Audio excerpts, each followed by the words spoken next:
Ilia Topuria has evolved into one of the best pure boxers in mixed martial arts. The sweet science isn't just about throwing and landing punches, it requires skill, strategy and technique. It's about outsmarting and outmaneuvering your opponent as much as it is about physical prowess. Ilia Topuria learned how to box. He learned the intricacies of the sport, the art of positioning and defence. To be considered a complete boxer, a fighter should excel in several key areas. All the champions throughout history have a combination of technical skill, defensive ability, physical conditioning, a high fight IQ, mental resilience, durability, and the list goes on.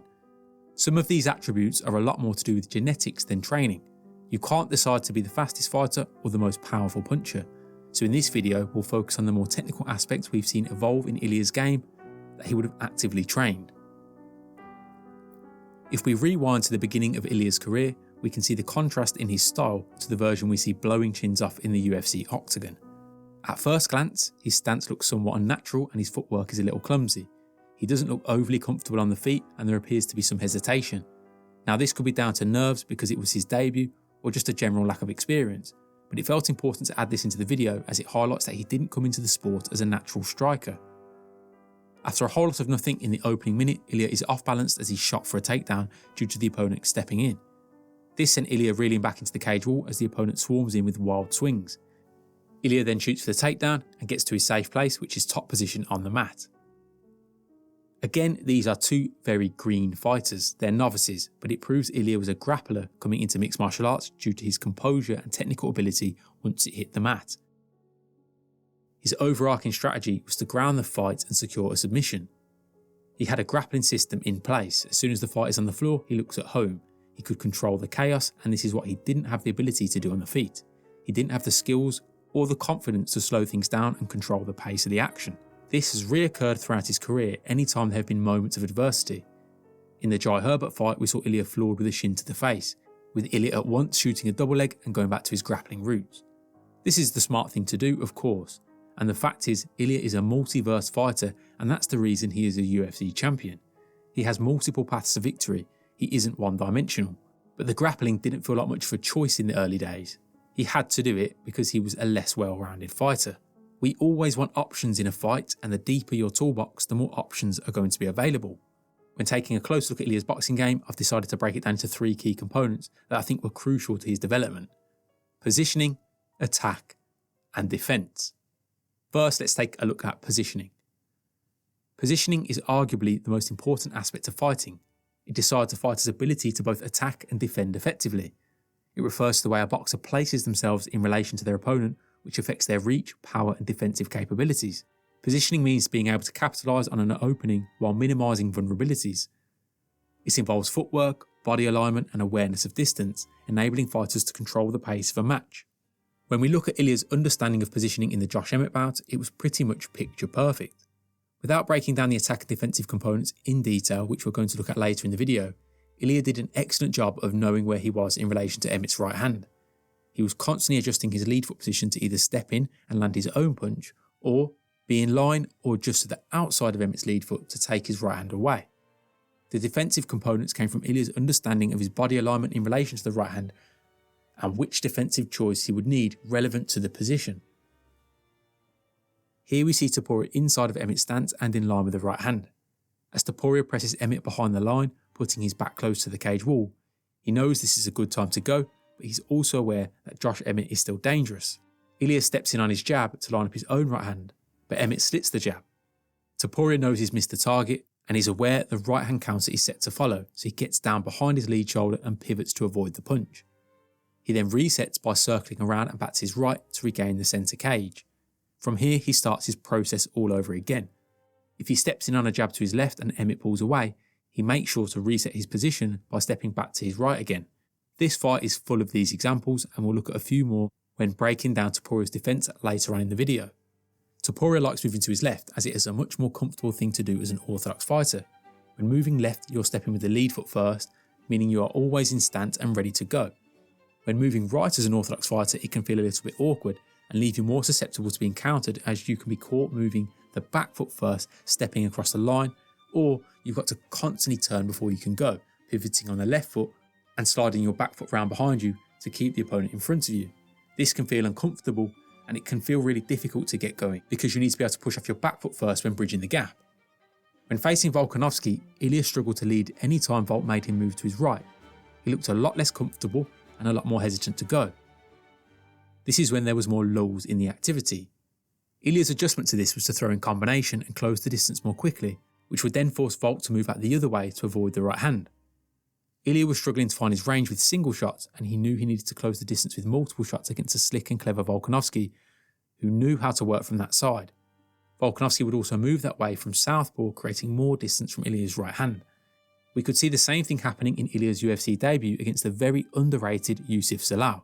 Definitely go and check him out. Zalal would switch to southpaw and move to his left, which gave Ilia a lot of distance to cover if he wanted to get going. After a frustrating couple of minutes on the feet, Ilia switched his tactics and shot for a double, and it was his grappling which won him the bout. For a fighter to be able to exploit this area in Ilia's game, they need to be able to move to their left comfortably, whilst being able to keep adequate distance from Topuria's right hand. Moving towards an opponent's power side is a dangerous game to play, but with the right preventative measures in place, keeping the opponent's right hand occupied with hand traps and left kicks, being prepared for Ilia to throw in combination and having the ability to crash in and defend whilst moving in that direction, it could be a winning tactic. Volkanovski was doing an excellent job of this until he wasn't, and that's the danger every opponent has to face with Topuria. He can end the fight with one punch. This brings us on to the next component to break down: attack. Ilia throws with intent. Even when his primary aim has been to get the fight on the ground, he'd put everything into his shots on the feet. This has always been the case and is the reason why he's such a handful in the striking department. As soon as he was given the correct distance against the opponent and he felt he could land the right hand, he fully committed and he took him out. Intent is very important when it comes to punching power. As Topuria's technique has become more refined, he's become more dangerous, but his intent is everything. He's willing to fully commit to his punches and risk it for the biscuit. Before, his understanding of positioning was as sophisticated as it is now, and he didn't have the present-day defensive acumen. He was all about throwing down. Everything had heat on it. The first thing Ilia learned to do was punch. He developed his punch mechanics, knowing how to generate power through rotation and plant his feet. Learning how to punch correctly is day one boxing. It's the first thing any student learns. How to pump a jab, turn the knuckles over on a right hand, and twist into a left hook. This fight saw Topuria look much more polished with his punching technique than anything we'd seen previously. He tried the floaty hand stab kick to the leg approach, which I half feel was his McGregor phase, but in the Mika fight, he had clearly put in the time learning how to punch correctly and sit down on his punches. He looked a much more measured fighter. What he lacked in positioning, he made up for with intent to hurt and clean technique. Ilia is a front foot pressure fighter and he wants his opponent back towards the cage wall and behind the back line. When punching in combination, it is best to first position your opponent where they can no longer retreat. The jab is the best tool to press a fighter back, and Ilia will often bridge the gap hard with it, putting all his weight behind the punch and pushing in hard off of his back foot. For most of his career, these big, committed punches made up the entirety of his offense, but as he developed, we started to see more subtle shots. The double jab is a terrific way to close the distance, and Ilia will pump it out to test the distance and occupy the space. By not committing fully to the shot, he decreases the danger of being countered. When bridging the gap hard and pushing off the back foot, bringing both feet in to close the distance, there is always a risk of being intercepted. Entering in on 50-50 exchanges is never a great idea, as it is what it says, a 50-50 chance. It's a coin toss that you'll come out on top, and you're probably going to eat some shots for your troubles. As much as Topuria can bet on himself in these exchanges, he has one-punch knockout power. He has learned his lessons the hard way. He has been hurt and he's looked human, which is why he honed his defensive skills and positional awareness as he went on in his career. Now we've looked at his attack, let's move on to his defence.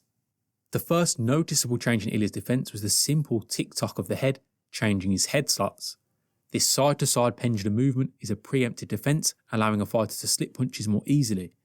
As much as the slip is a defence, the fighter is avoiding the strike and isn't getting hit.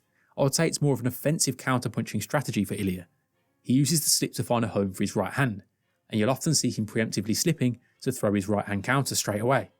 If Ilia slips and doesn't counterpunch, he's still right there and in the fray, and he can be hit with any follow-up strikes. This is why you'll often see him slip, and then pull away. You can't sit there slipping in the pocket for too long. The changing head slots allowed him to be more aggressive and apply better pressure. In this bout with Bryce Mitchell, we saw Topuria capitalise on the movement generated changing head slot to crush Mitchell with the counter combination. So this defence then brings us back into his attack. Mitchell had been doing a decent job of peppering Topuria with straight shots and avoiding the right hand by moving to his left at distance from southpaw. Where Bryce Mitchell made a critical error was changing stance to orthodox whilst deciding to jab and move to his left towards Topuria's right hand, but no longer having the advantage of the distance he'd have had from being southpaw. I think he was completely unaware of this change in distance. Topuria brought his head to the outside and loaded a backhand uppercut just as Mitchell decided to jab. Topuria connected full power with the uppercut before following up with a hook cross that put Mitchell down. Topuria finished the fight by submission, but I don't think Mitchell had fully recovered from this sequence, and it marks the beginning of the end for him. So him moving his head off the line whilst coming forward, changing those head slots, was the first stage of his defensive development. The shoulder roll Topuria displayed in the Emmett fight was the next evolution in his game. Ilia tended to enter in on these 50-50 exchanges as we've already spoken about, and he could be a little lax with his positioning when bridging the gap with a jab. This would often mean he'd be countered with the right hand. The fight with Jai Herbert was a notable example of Topuria buying a ticket for the exchanges lottery. Fortunately for him, he had the winning ticket in the end, but he went home with a headache for his troubles. Here we see him stood directly in front of Herbert. Both men in stance, both men ready to go. This is what I mean by 50-50. They both have an even chance because they're both in the correct position to attack. Both men lead with right hands. Topuria comes back up, pitching a left hook.